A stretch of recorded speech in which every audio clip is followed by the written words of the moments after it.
여러분, 솔직하게 질문 하나 드리겠습니다. 주변에 지난 1년 동안 문 닫은 가게 정확히 몇 곳이나 떠오르십니까?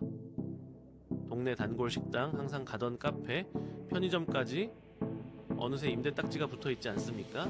네, 많은 분들이 이렇게 말합니다. 요즘 경기가 좀 안 좋긴 하지만 곧 나아지겠지. 냉정하게 말씀드리겠습니다. 나아지지 않습니다. 지금 이 순간에도 대한민국 자영업자 100만 명이 폐업 신고를 했습니다. 통계 작성 이래 최초입니다. 2024년 폐업 신고 사업자는 108,282명으로 집계됐습니다. 폐업률은 9.04%입니다. 10명 중 1명이 문을 닫았다는 뜻입니다. 이게 끝이 아닙니다. 장담컨대 2025년은 더 심각할 겁니다. 그러나 지금부터 말씀드릴 내용은 여러분이 창업을 꿈꾸든 이미 사업을 하고 있든 반드시 알아야 할 생존의 문제입니다. 첫 번째 문제부터 직시해봅시다. 소매업과 음식점업이 무너지고 있습니다. 지난해 폐업자 중 소매업에서 29만 9,642명, 음식점업에서 15만 3,017명이 문을 닫았습니다. 두 업종을 합치면 45만 2,659명으로 전체 폐업자의 45%에 달합니다.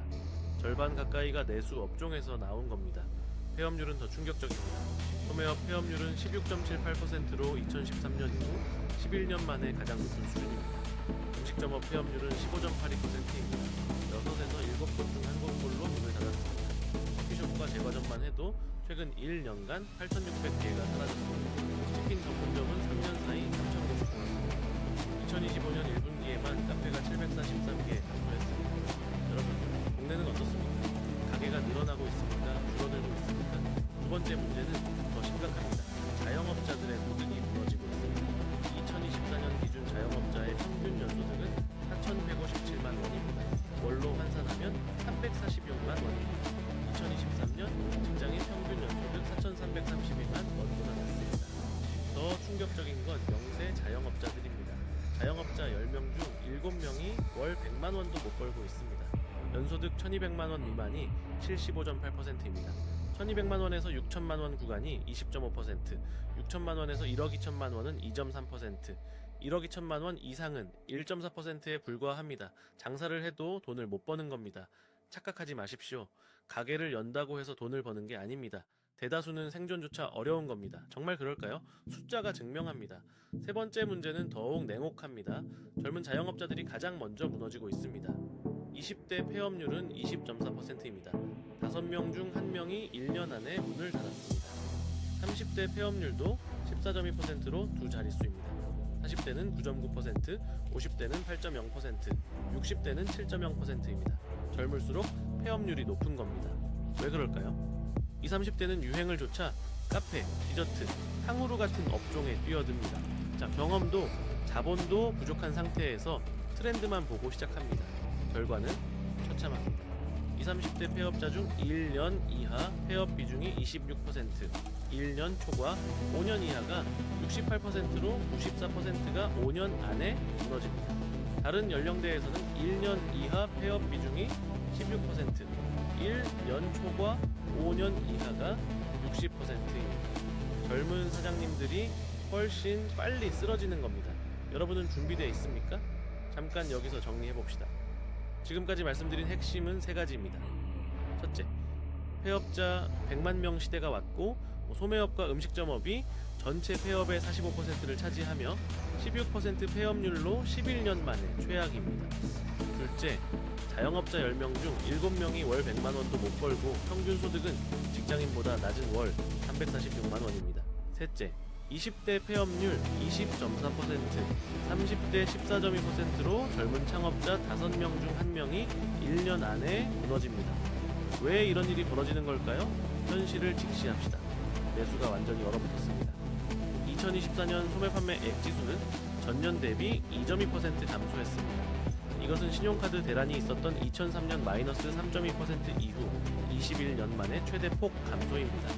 소매 판매는 2022년 마이너스 0.3%, 2023년 마이너스 1.5%에 이어 3년 연속 마이너스입니다.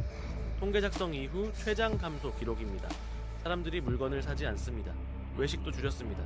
소비가 죽었는데 가게가 살아날 리 없습니다. 폐업 사유를 보면 더 명확합니다.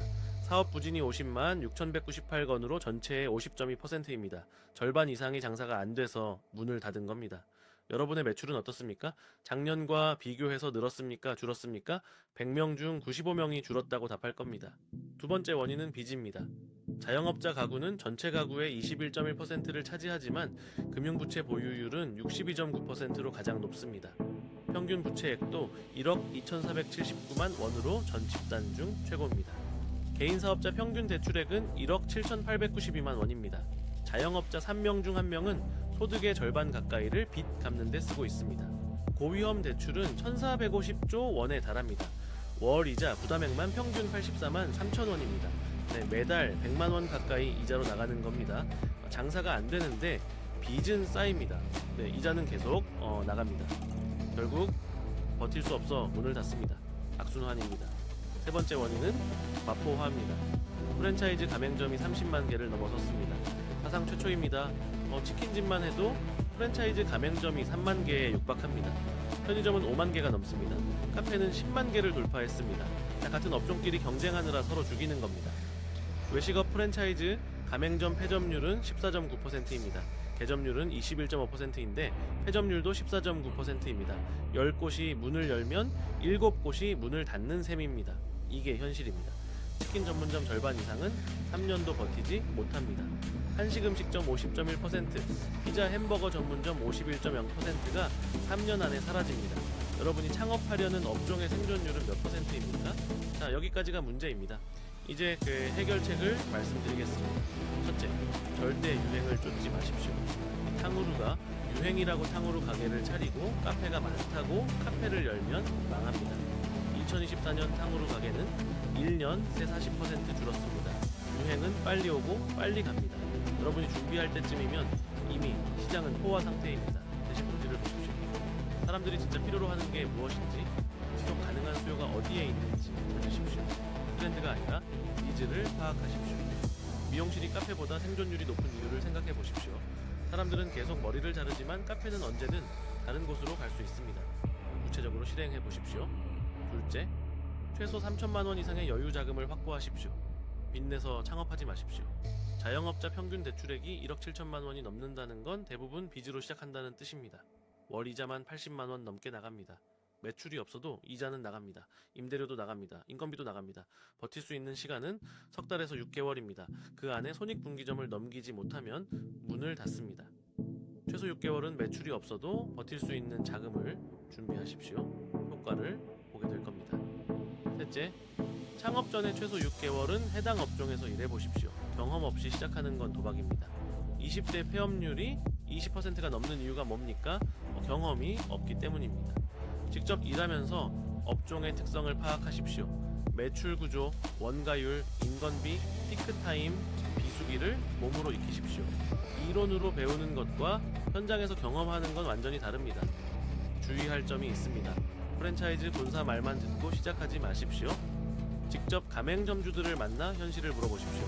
현실적인 준비가 생존의 첫걸음입니다. 자, 이제 선택은 여러분의 몫입니다. 두 갈래 길이 있습니다. 하나는 트렌드만 보고 빚내서 창업했다가 1년 안에 폐업하고 평생 빚에 시달리며 100만 폐업자 중 1명이 되는 삶입니다. 다른 하나는 본질을 파악하고 충분한 자금을 준비하며 현장 경험을 쌓아서 살아남는 26.9% 안에 드는 삶입니다. 어떤 길을 선택하시겠습니까?